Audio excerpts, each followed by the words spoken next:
तो welcome friends, कल बताया था भाई अगर बैंक निफ्टी चला तो बॉस कोई जगह रह नहीं जाएगी जहां बढ़त ना आ रही हो और सब कुछ तेजी से चलता जाएगा। 20,000 छूते हुए नजर आएंगे। 20,040 तक सोचा था, हालांकि उसके भी ऊपर चले गए।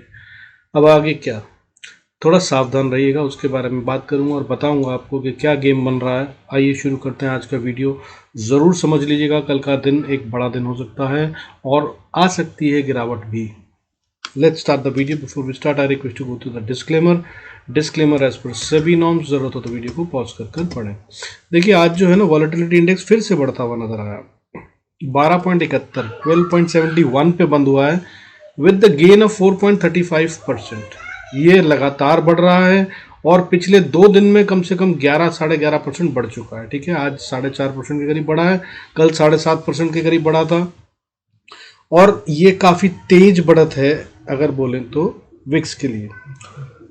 हालांकि दूसरी बात बता दूं आपको कि विक्स इस समय ये जिस लेवल पे पहुंचा है, इतना बढ़कर 12 का लेवल है, 12.71, ये एक नॉर्मल लेवल माना जाता है, इसे कोई बहुत खतरनाक लेवल नहीं माना जाता। लेकिन बढ़ा जिस तेजी से वो स्पीड बहुत ज़्यादा बहुत कुछ कह रही है। ये मोमेंटम जो होता है यही तो होता है ट्रेडर की जान। तो ये मोमेंटम जो है ये बहुत जानदार दिख रहा है। कल सब कुछ पलटता हुआ नजर आ सकता है। क्यों कह रहा हूं उसके बारे में बताऊंगा, लेकिन उससे पहले डेटा को समझ लेते हैं। देखिए आज बढ़ने वाले शेयरों की गिनती थोड़ी सी बढ़ी है इन सेंसेक्स। कल 1068 शेयर ग्रीन में बंद हुए थे, आज 1089 शेयर्स ग्रीन में बंद हुए। कल गिरने वाले शेयरों की गिनती सेंसेक्स में 1086 थी, जो थोड़ी सी कम होकर 1037 रह गई। सो बहुत बड़ा चेंज यहाँ पर नहीं आया, हालांकि मूव जो था वो बहुत बड़ा था। बात करें अगर निफ्टी की, तो निफ्टी ने आज 206 या 207 पॉइंट कह सकते हैं का गेन लेकर क्लोजिंग दी है, 1.04%। और अगर बात करें बैंक निफ्टी की, तो वो भी कुछ कम नहीं है, 44,566। बहुत सारे कमाल करें, पहला लेवल 44,000 पार कर दिया, दूसरा बड़ी वाली रेजिस्टेंस 44,500 उसको भी पार कर दिया, उसके ऊपर क्लोजिंग दे दी। और गेन जो था आज वो 685 पॉइंट्स का, 685 पॉइंट का गेन था। 1.56% चलता हुआ नजर आया बैंक निफ्टी, और इसी ने वो कमाल करा जिसकी वजह से मार्केट चमत्कारिक रूप से ऊपर जा रही है। और ये मैंने आपको कल ही प्रेडिक्ट कर दिया था कि अगर बैंक निफ्टी चला तो फिर there is no looking back, फिर तो हम 20,000 को तो छूते हुए नजर आएंगे। हालांकि एकदम से हो जाएगा, आज ही के दिन 200 पॉइंट आ जाएंगे, ये भी मैंने नहीं सोचा था। और 20,100 को छू जाएंगे इतनी भी उम्मीद नहीं थी, हालांकि उम्मीद थी कि 20,200 तक जा सकते हैं, लेकिन इतना बड़ा मूव नहीं सोचा था। अब सेक्टर वाइज बात करें, देखिए सब कुछ आज ग्रीन में है एक्सेप्ट फॉर रियलिटी सेक्टर जो कि आधा % गिरा है और मीडिया सेक्टर जो कि 0.15% गिरा है। सेक्टर वाइज बात करूं तो सारे ही सेक्टर ग्रीन में थे, इसमें कोई शक नहीं है। ऑटो सेक्टर टॉप गेनर था, 1.63% से गेन करा है इसने। और आज उसके बाद टॉप सेक्टर बैंक निफ्टी है जिसमें 1.56% का गेन है।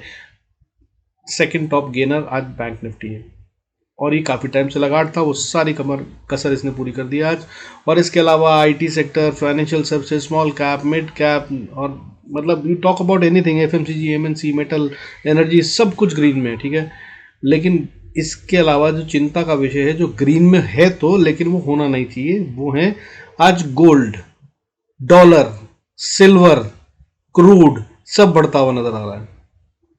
गोल्ड 62,400 पे ट्रेड कर रहा है, हालांकि बहुत ज़्यादा नहीं, बट 0.02% की बढ़त है। डॉलर जो बहुत चिंता का विषय है, वो अब 83.395 पर ट्रेड कर रहा है, और इसके इतना ऊपर रहते हुए हमारा न्यू ऑल टाइम हाई बनाना खतरनाक है, नहीं बनाना चाहिए। लेकिन लग रहा है डेटा को देख करके कल तो मार्केट ऊपर ही होने वाली है और गैप अप होती हुई नजर आएगी, और गैप अप के बाद शायद सीधा सेल ऑफ आ जाए, ऐसा भी हो सकता है। इसका भी एक और कारण है, वो भी बताऊंगा, वो है एफआईएस का डेटा, उसके बारे में बात करेंगे। उससे पहले समझ लेते हैं इसके अलावा की चीज़ें क्या हैं। देखिए सिल्वर भी आज 75,441 पे ट्रेड कर रहा है। क्रूड 6,485 पे ट्रेड कर रहा है, अच्छी खासी 1.25% से ज़्यादा की बढ़त आ चुकी है, और ये तेज होता हुआ नजर आ रहा है, जो ग्लोबल इकोनॉमी के लिए अच्छा नहीं होता।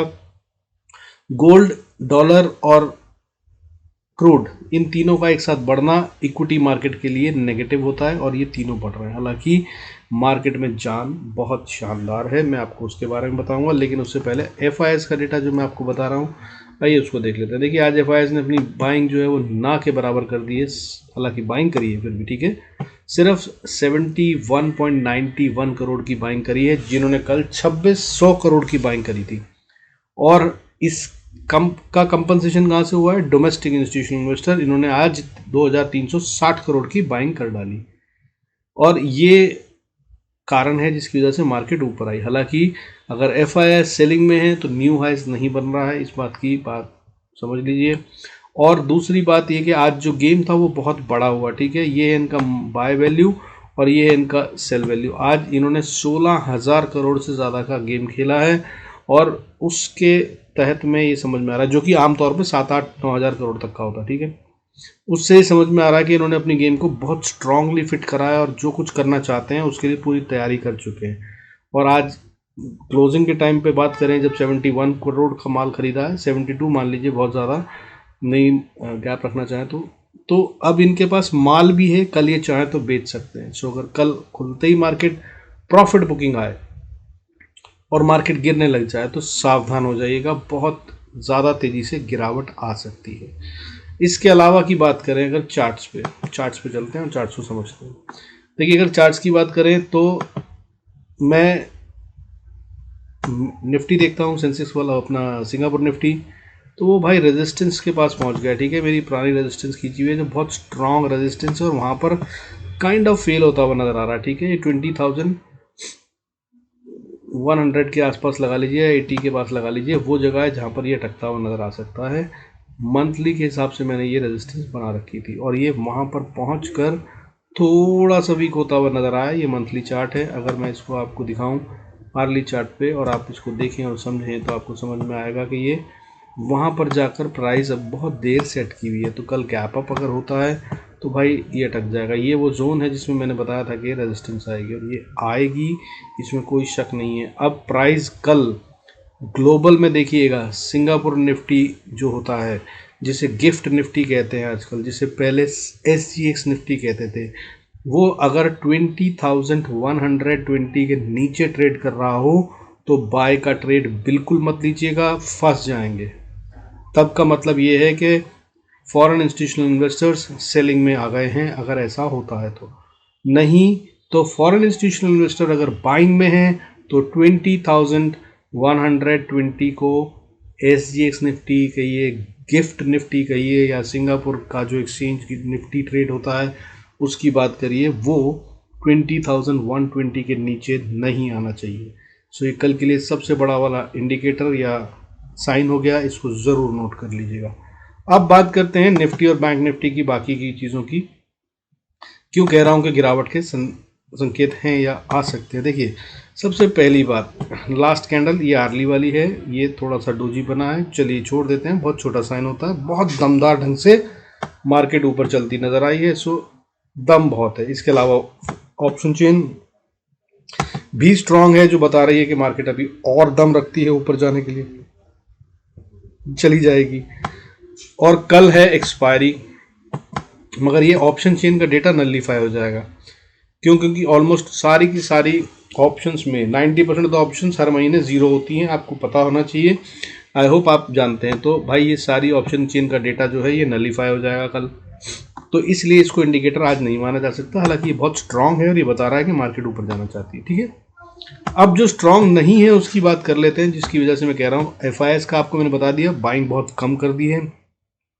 अगर एक बाइंग करते हैं आमतौर पे तो ये डे ऑन डे लगातार 3-4 हज़ार करोड़ की लगातार बाइंग करते हैं। जिस दिन ये बाइंग में आएंगे उस दिन आपको बता रहा हूँ मार्केट ऐसे दिखेगी आपको कि आप हैरान हो जाएंगे। आपको याद हो, अगर आप पहले से हैं मार्केट में, तो भाई पहले जब आया था मूव 16,000 से, जब हम मूव करना शुरू हुए थे तो वैसे ही आया था। उसके बाद अगर बात करें पहले के टाइम की, जब 8,000 वाले हैं अगर आप, तो भी ऐसे ही आता है, ठीक है। ये एक एक दिन में 3,000 करोड़ की बाइंग करते हैं और लगातार 2-2.5 महीने तक करते रहते हैं, और फिर मार्केट दौड़ती है उस समय पे, ठीक है। तो ये ऐसा नहीं करते हैं कि जैसे कल 2600 करोड़ की बाइंग करी थी, आज 71 करोड़ की बाइंग पे आ गए और फिर अगले दिन कहीं सेल ऑफ पे आ गए, तो ऐसा नहीं होता। ये तब से हो रहा है जब से ये सेलर बने हुए हैं, और सेलर कब से बने हैं वो सब मैंने वीकली वीडियो में बताया, जरूरत हो तो वहाँ देख लीजिएगा। अब सीधी बात करता हूँ क्यों कह रहा हूँ निफ्टी गिर सकता है। देखिए मैं आपको 21 मूविंग एवरेज के बारे में काफ़ी बार समझा चुका हूँ, ये बहुत इंपॉर्टेंट होती है। प्राइस इससे बहुत दूर चली गई है, ये अब या तो यहाँ थमेगी और रुकेगी और यहीं टाइम पास करेगी, या फिर ये नीचे प्राइस आएगी मूविंग एवरेज के पास और करेक्ट होने के लिए नीचे गिरावट आएगी। ठीक है, दो ही तरह की करेक्शन होती है, एक टाइम वाइज करेक्शन होती है। अगर टाइम वाइज करेक्शन होती है तो प्राइस जहाँ है वहीं रुक जाती है और नीचे से एवरेज ऊपर उठकर वहाँ पहुँचती है। ठीक है, ये तरीका होता है। दूसरा टाइप ऑफ करेक्शन होता है प्राइस वाइज करेक्शन। तो प्राइस वाइज करेक्शन जो होती है वो ऐसे होती है कि प्राइस आती है और 21 मूविंग एवरेज से मुलाकात करती है और फिर आगे चलती है। इसको खोल कर देख लीजिएगा, आपको समझ में आ जाएगा। किसी भी चार्ट को पुराने इतिहास में आपको ये बहुत बार दिख जाएगा। ये तो मैंने दिखाया आपको आर्ली चार्ट पे। अब ये देखिए, ये है डेली चार्ट। भाई डेली चार्ट पे कितनी दूर है प्राइस, वो भी देख लीजिए, बिल्कुल ही एकदम एक्सपोनेंशियल। ठीक है, डेली को छोड़ देते हैं, वीकली देख लीजिए भाई, वीकली पे भी अच्छा खासा डिफरेंस आ गया है। ये देख लीजिए, पिछली बार भी जब ऐसा डिफरेंस आया था तो अगले दिन फिर धपाक हुआ था। मंथली पे देख लीजिए आप, मंथली पे भी सीन अच्छा नहीं है। प्राइस यहाँ पर है और ये रही मूविंग एवरेज। ठीक है, तो भाई करेक्शन तो आएगी। इतिहास कहता है, टेक्निकल्स कहते हैं, सिस्टम कहता है, ये कभी होता ही नहीं है। एक चीज़ जिसे मार्केट कभी भी डिस्काउंट नहीं करती वो है मूविंग एवरेजेस। ठीक है, मूविंग एवरेजेस का डिस्काउंट होना मतलब डिस्टर्ब होना, मतलब स्मार्ट मनी, बिग मनी, बड़े लोगों को बहुत बड़ा बड़ा लॉस होना। सो वो नहीं होता। ठीक है, बात समझ में आ गई आपको। तो इन सब कारणों से इस बढ़त में सावधान हो जाइए। दूसरी बात, मैं कई दिन से आपको बता रहा था कि भाई पैसा नहीं लग रहा था, हालांकि अभी के 2 दिन से पैसा लगा है और मार्केट जो ऊपर गई है वो पैसा लगने से ही गई है, बट वो पैसा FIS का भी है तो वो सेल ऑफ कर सकते हैं। ये बात समझ लीजिए, उनके पास वो ताकत भी आ गई जिससे ये मार्केट को गिरा सकते हैं। अब शॉर्टकट में लेवल्स नोट कर लीजिए। अपन को क्या फ़र्क पड़ता है भाई कि कहाँ पे है कहाँ नहीं, अपन तो लेवल से ट्रेड करते हैं, है ना। तो बाय करना है तो भाई देखो बहुत बड़ा गैप बन रहा है। हालांकि अभी कल के लिए जो मैं मैजिकल लेवल बताता हूँ वो जादुई लेवल है 19,890। अब जब तक मार्केट इसको नहीं तोड़ देती तब तक ये आइडली बनता तो बाय ऑन डिप्स है। Got it. तो ये इंपॉर्टेंट लेवल निफ्टी का हो गया, स्पॉट की बात है। और बैंक निफ्टी का मैजिकल लेवल बता देता हूँ, जो चमत्कारी लेवल है वो है 43,890। जब तक इसके ऊपर है बैंक निफ्टी, भाई सेल मत कीजिएगा पोजिशनल। तो अब बैंक निफ्टी को भी देख लीजिए भाई, ये रेजिस्टेंस बना रखी है, मैंने बताया था वीडियो में कल के भी, अगर आपने देखा था तो 44,582 का लेवल दिया था या 593 का लेवल दिया था मैंने, और ये वहीं पे अटक गई है अभी। और ये बना है डोजी, एक लंबी सी रेड कैंडल अगर यहाँ बन जाए आर्ली पे तो इसे कहेंगे हम इवनिंग स्टार, और वहाँ से शुरू होगी गिरावट की कहानी। ठीक है, ये बातें आपको समझ में आ गई हो तो अब लेवल बता देता हूँ कल हमें ट्रेड कैसे करना है। तो भाई देखो, निफ्टी जो क्लोज हुआ है वो क्लोज हुआ है 20,096 पे। सबसे पहले बाय मत करना तब तक जब तक 110 को पार ना कर ले। ठीक है, अनदर 14-15 पॉइंट हैं, छोड़ दीजिएगा। 110 को पार कर ले तो बाय कर सकते हैं, तब अपना स्टॉप लॉस लगाइएगा 20,100 का, या अगर आप बड़ा रिस्क ले सकते हैं तो 20,090 का, that will be the safest stop loss. और उसके बाद फिर उस पर राइड कीजिएगा, और फिर जैसे जैसे प्राइस बढ़ती जाए ऊपर, मार्केट ऊपर जाती जाए तो अपना स्टॉप लॉस ट्रेल करते रहिएगा। और कल वीकली ऑप्शंस में या नवंबर मंथ की ऑप्शंस में मत खेलिएगा, दिसंबर में शिफ्ट हो जाइएगा, दैट बी बेटर। अदरवाइज बहुत तेज़ी से झटके आएंगे। वॉलेटिलिटी इंडेक्स बढ़ा हुआ है, ऑप्शंस के प्रीमियम बहुत तेज़ी से बढ़ेंगे और गिरेंगे, दोनों तरफ से बहुत ज़्यादा तेज उछल कूद होने वाली है। कल बड़ा दिन होगा, मंथली एक्सपायरी है, मैंने इवन एक्सपायरी में भी कहा था आपको, सो आपने देखा भी था जो हुआ। उसके बाद अब आज बता रहा हूँ, ये the biggest expiry of the month होती है निफ्टी और बैंक निफ्टी की एक्सपायरी। ठीक है, सेंसेक्स की जो फ्राइडे को एक्सपायरी बताता हूँ मैं हर बार बड़ी होती है, ये उससे भी बड़ी एक्सपायरी होती है। So be very careful and cautious, झटके तो लगेंगे। अब बता दिया आपको मैंने बाय करना है स्टॉप लॉस लगाना है और उसके बाद स्टॉप लॉस ट्रेल करते जाना है। अगर कल मार्केट चलती है और दमदार तरीके से चलती है तो 20,216 विल बी द टारगेट। यहां तक कल निफ्टी 50 जा सकता है, हाँ जा सकता है, यहां पे अटकेगा। और अगर इसके ऊपर क्लोजिंग दे दे तो भाई फिर कुछ मत सोचना, फिर सोचना कि बाय करना। तो ये 100 पॉइंट अगर छूट जाएं तो कोई बात नहीं, फोमो में बाइंग मत करना। बहुत सारे शेयरों में आपको लगेगा छूट गया, मेरा रह गया, फियर ऑफ मिसिंग आउट जिसे कहते हैं, दैट इज फोमो, उसमें कुछ भी बाय मत कीजिएगा। अब बात करते हैं अगर नीचे गिरना शुरू हुए तो क्या होगा। तो भाई सबसे पहले 20,080 को टूटने दीजिएगा, तभी सेल कीजिएगा। 20,080 अगर टूट गया, जो कि हो सकता है कल गैप डाउन ही हो जाए, तो फिर बाय बिल्कुल भी मत सोचिएगा। फिर भाई इसी को 20,080 को स्टॉप लॉस बनाइएगा और सेल कीजिएगा, स्टॉप लॉस ट्रेल कीजिएगा। पहला टारगेट जो निकल के आता है नीचे की तरफ में वो 19,990 है।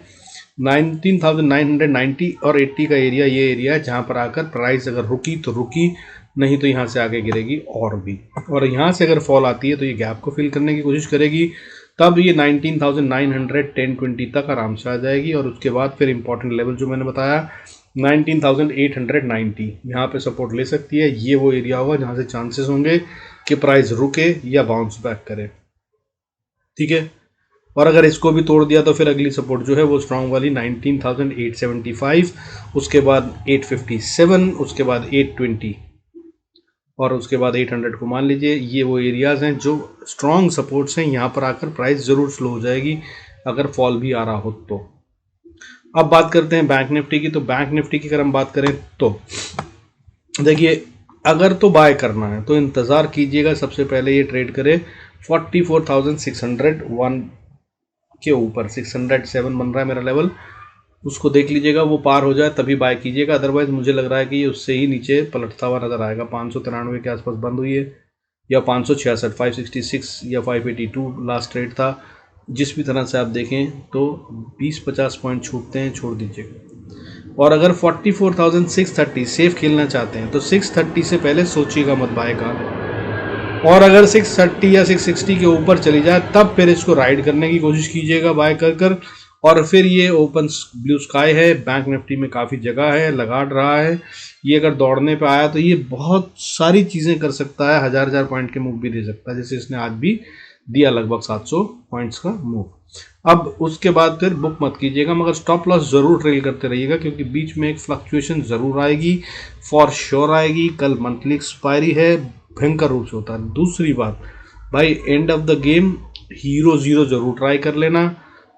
बहुत चांसेस हैं कि कल बढ़िया सा हीरो ज़ीरो बने, कोई 5, 10, 20 रुपए की ऑप्शन जो आखिरी में हो 2:45 बजे के आसपास या 3 बजे के आसपास, उसको बाय कर लीजिएगा। पुट और कॉल दोनों होंगी, उनको बाय करना, आराम से बैठना। वो 10 रुपये वाली 20, 50, 100, 200, 500 कितने की हो जाए कह नहीं सकते हैं।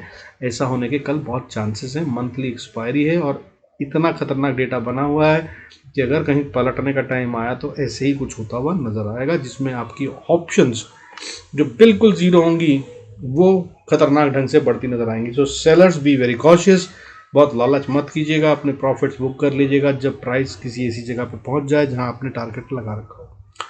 अब बात करते हैं अगर नीचे आना है तो देखिए 44,500 तक सेल का भी ट्रेड नहीं है भाई। 44,500 या 490 के नीचे ट्रेड करे तभी सेल कीजिएगा, अदरवाइज आराम से बैठिएगा, इंतजार कीजिएगा। हालांकि मैं आपको बता दूं इतना इंतजार करने की जरूरत नहीं पड़ेगी, क्योंकि कल ओपनिंग ही ये सब डिसाइड कर देगी, या तो सीधा 500 के नीचे या फिर सीधा 630 के ऊपर, कुछ इस तरह का गेम है।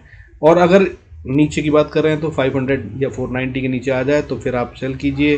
पहला टारगेट 470 और दूसरा टारगेट फिर 356, तीसरा टारगेट फिर 44,300 या 290। और ये वो पॉइंट है जिसके नीचे मार्केट कल जानी नहीं चाहिए। इसके नीचे चली गई तो फिर ये पैसा जो लगा था ये सिर्फ ट्रैपिंग के लिए लगा था, ये बात मान लीजिएगा, ठीक है। और फिर मार्केट रुकेगी नहीं।